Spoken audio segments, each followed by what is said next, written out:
August 11th, 1973, in a secluded rec room of a 100-plus unit project building in the heart of the Bronx, a young DJ and MC by the name of Kool Herc was setting up his turntables and his microphone. For a price of $0.25 for the ladies and $0.25 for the fellas, what he was about to start was priceless. Now, Kool Herc didn't know it then, but he was about to drop the needle on what will become the heart-thumping, foot-tapping culture of rap that has endured for over 50 years.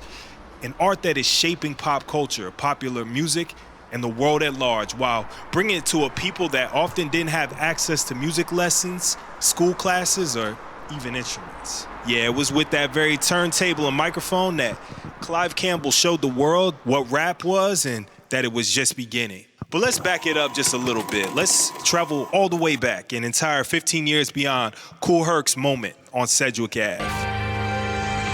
Now, Jon Hendricks was known as the poet laureate of jazz, and he was unknowingly laying the seed for the art as his jazz, scat, and lyrical ability merged with the spoken word, talk, singing style on George Russell's record, New York, New York. A city of more than 8 million people with 1 million people passing through every day. Some come just to visit and some come to stay. If you scuffle hard enough and you ain't no dunce, you can always get by in New York City. I heard somebody say once. Now, it's hard not to hear that and think, yo, that's rap. And in near earshot, barely across the city with 8 million stories, a physicist by the name of William Higginbotham was providing another tale of humble beginnings. As he finished up his work at Brookhaven National Laboratory one autumn afternoon, open house began to showcase his work on Tennis for Two, the ground level origins for an industry that is now valued at nearly $200 billion globally. It's crazy. Now fast forward to 2023, and as we celebrate the official birthday of hip hop, I'm here to trace the beautiful chemistry and intertwined, inseparable nature of the two pastimes that provide my namesake. The two pastimes I love the most, gaming and hip-hop and gaming. So let's paint this pixelated panorama, shall we? This is all about how rap and gaming forever combined.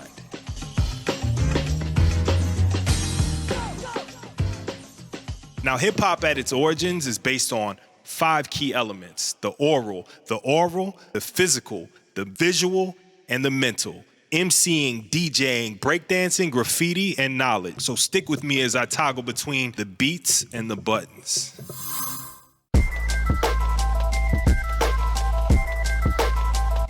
Now, the written bar is the lifeblood of rap music. The typical rap verse is built up of 16 of these. So whether it's gritty hood lifestyle writing from Nas, eccentric, off-kilter, and hook-free lyrics from MF Doom, or cocky bravado from Megan Thee Stallion, the song is only as good as the verses within.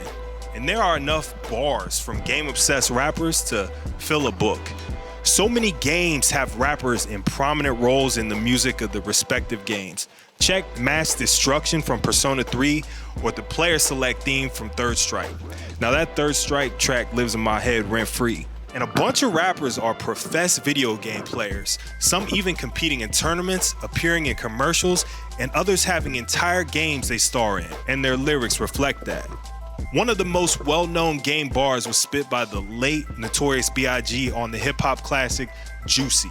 Super Nintendo, Sega Genesis. When I was dead broke, man, I couldn't picture this. Now, one through line you see in many hip-hop verses that reference gaming is that they are used as a status symbol, such as when Ludacris shouts out PlayStation 2's Up in the Ride on Rollout, or the aforementioned Juicy. But just as often, they are used as flexes, braggadocio, to demonstrate superiority both in lyricism and in life. Like when Saigon spits his nasty allusion to the Konami code on 2010's Get Busy. Come in, she can play with my joystick. Up, down, left, right, B, A, start, and I tear it apart. Or this Mortal Kombat metaphor from Jermaine himself. No pain, no gain. I blow brains, Cobain. Throw flames, Luke Kane. The coach ain't help out. Now, there are many nerd rappers, from Del the Funky Homo Sapien, known for spitting entire songs about specific games, to the various verses from Wu-Tang rappers about Shinobi and other sword-wielding icons. But when I think about the best rappers who love to reference video games, it has to be Lupe Fiasco. He doesn't just drop bars, he drops power-ups, like these 4 bars from Tetsuya in Use, Adoration of the Magi.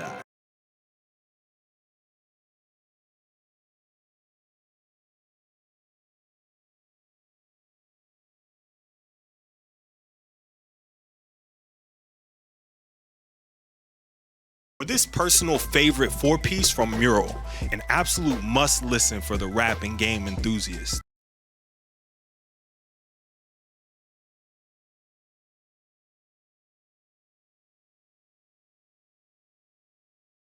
Now, he referenced about 8 games there in that span of time. But my all-time favorite Lupe bar on games, the one that takes the cake, and is the first one I thought of when I started this video, was this Gold Watch classic couplet where he says, "I love Street Fighter 2, I just really hate Zangief, only Ken and Ryu, I find it hard to beat Blanca." I think every 8-year-old gamer felt this, like Lupe Fiasco, the king of gaming and rap. Oh, and he also beat Daigo in Street Fighter 5, but we'll get to that later, so hold on to your joysticks as we're gonna swerve from 8 bits to 808s.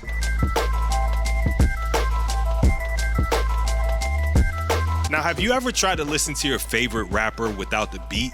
It feels like pizza without cheese, and I'm not calling tomato pie pizza. I don't care how y'all Philly folks look at me or how y'all treat me because of it. Now, whether it's the classic boom bap stylings of a Pete Rock or DJ Premier, a modern twist on the greats like Hit Boy, the legendary and game-changing production of a one James Yancey, or the absolute insanity and sub-breaking timbers of JPEG Mafia, the diversity of the rap beat is as great as the producers themselves.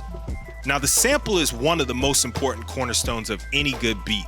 Whether it's the classic drum tracks you've heard dozens of times in great tunes, bass lines and warm roads lifted from the best of jazz, or a slick 4-bar loop from a Persona cut, the use of sampling has transcended the genre and is now in every music style. I was recently sitting around listening to JPEG's older works, and his song Bald caught my eye for obvious reasons, but more importantly, it caught my ear immediately. I recognized that backing sample, and a few seconds later it hit me. Oh snap, Ridge Racer Type 4. Move Me from that OST is slapping you dead in the face from the get-go. Pitched down and stretched with hard-hitting, buzzing bass, triplet snares, and moments that completely flip the script of the sample in super interesting ways. Hell, Big Crit got his start making beats on PlayStation with PlayStation Music Maker. Even more than the super obvious samples like Bald, there are hundreds of quick hitters that you may not have even known or recognized were from games. Like that little scream in Schoolboy Q's Break the Bank, that's Toad. Yeah, that Toad.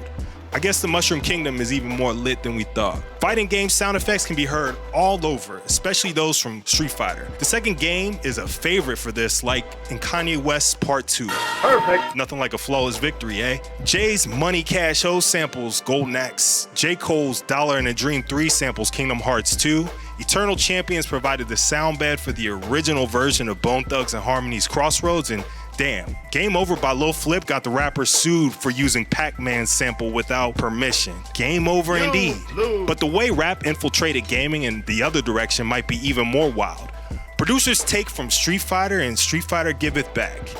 Look at the music of Street Fighter 3 Third Strike for an example of how hip-hop influenced the soundtracks of many games. Parappa the Rapper couldn't exist without rap music and was probably the introduction of the art to many young kids via demo discs that they pulled out of a Pizza Hut box. Officially licensed rap songs began to make their way into games quite a bit as the mid to late 90s rolled through, and the advent of CDs made it easier for actual music to be utilized in soundtracks. Tony Hawk's soundtrack comes to mind, with Exhibit's Paparazzi being at the front of my mind for wow moments as a young gamer hearing rap songs via games for the first time. Not to mention the soundtrack of sports games shifting heavily to hip-hop, with games such as Madden, NBA Live, and countless others bringing some rap fire to their soundtracks. In fact, Jay-Z curated the entire NBA 2K13 soundtrack as executive producer. Pretty wild. Street Fighter 6 is about as urban as it gets musically and stylistically. Persona 3 leaned heavily on the acid jazz rap instrumental, and games like Jet Set Radio redefined gaming music in many ways, relying closely on the sample-centric style of rap production. Also, who could forget Raekwon the Chef and Ghostface Killah showing up for the recent Shredder's Revenge soundtrack? Shout out to T. Lopez for channeling his best boom bap, cause that beat knocks. That really gives me old school Premiere vibes. Now, needless to say, hip hop beats and gaming music share so many commonalities, I think we all just leave that there for now.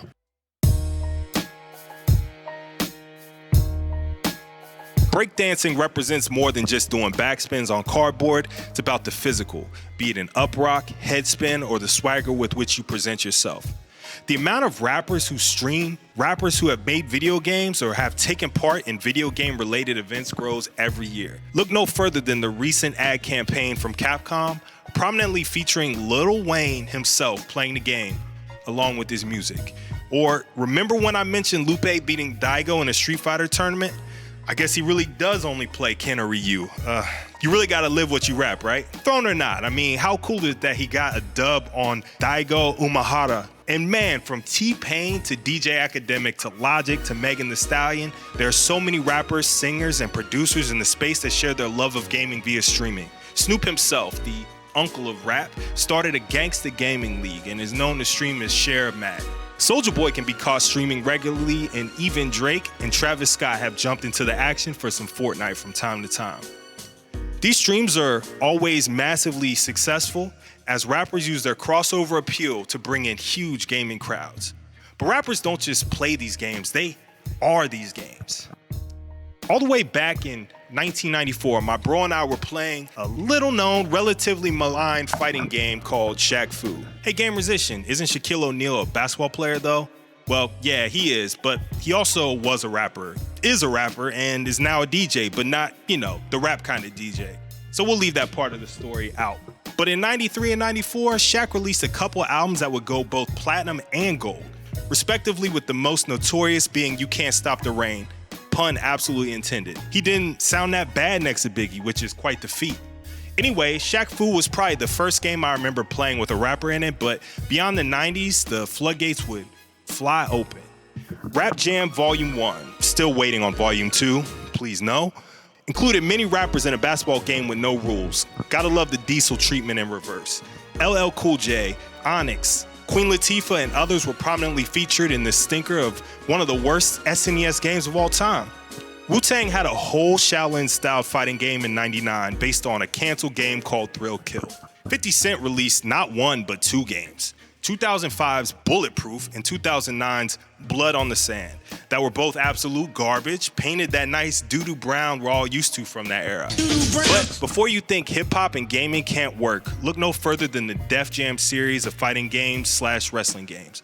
Vendetta and Fight for New York are the two best renditions of rap combat with incredible soundtracks, well-known artists like Redman and Scarface, storylines that were fun and campy, and incredible gameplay. Vendetta sits at an 80 on Metacritic, and New York sits at an 83. We don't talk about Icon, no. We don't talk about Icon.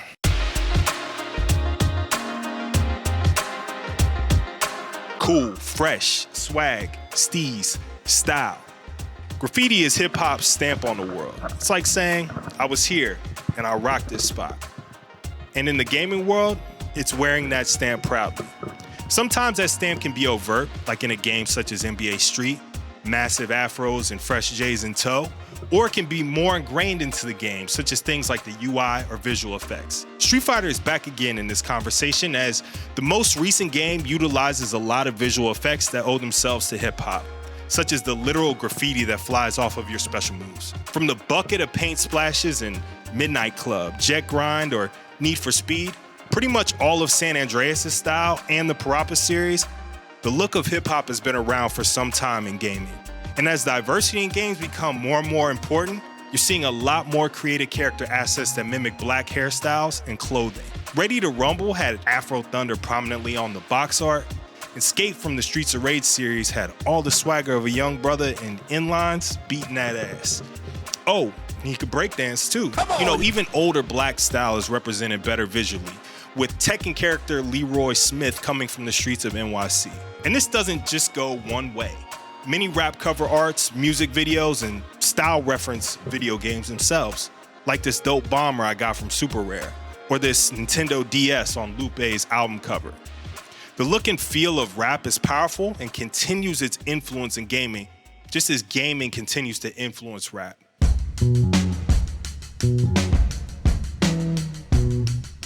Now, knowledge, also known as the mental, is the final core element of hip-hop. In hip-hop, this mental part isn't just about knowing facts. It's about understanding the world and connecting the dots. One of the most intriguing inspirations of hip-hop in the gaming space comes from the late, great J Dilla. Known by many as the greatest producer of all time, J Dilla basically birthed the style of music that is incredibly prominent in the hip-hop gaming space and is often the cornerstone for remixes on YouTube, Spotify, and other streaming services with millions of hits. Lo-fi is a subgenre of hip-hop instrumental that is identified by its analog, gritty warmth, lazy drum rhythms, and super chill vibes that permeate most of Dilla's catalog. Seems like lo-fi and gaming go together like, well, Jazzy Jeff and Fresh Prince, Sonic and Tails. You can pick your duo and comment it down below. In fact, if you type in video game lo-fi, basically anywhere on the internet, there are many great examples of artists sampling or interpolating game soundtracks and making them fit this hip-hop motif. Also, try typing in TheGamersician into a streaming platform of your choice, and I can show you a few I've done myself. A bunch of concerts have played in massive multiplayer games as well. They become more and more common every year, with Fortnite hosting multiple concerts, including Travis Scott and Roblox having Lil Nas X, fully mocapped for all the world to see. These concerts pull in 30 to 50 million viewers live, as well as millions more via replay on YouTube, as it seems like they are here to stay. Needless to say, once you start making the connections between rap and gaming, they start to become more and more difficult to ignore. Now look, y'all, I've been a gamer and a musician in the hip-hop world for most of my life now. Growing up immersed in both art forms has given me 30+ years of experience noticing the subtle and not so subtle ways rap and gaming walk arm in arm. Whether you chart it back to the late 50s or the 50th anniversary of hip-hop in 1973, or maybe you just don't care at all and just love the music and games. Whatever the case, it's impossible to keep these two art forms apart. Either I'm a cool gamer or a nerdy rapper, but whatever you would call me ready for 50 more years of gaming and hip-hop. It still wouldn't be enough. Before you dip out though, if you dug this video, hit that like and subscribe. Click to explore more.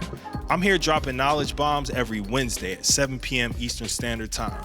Stay fresh, keep gaming, and always vibe with the beat.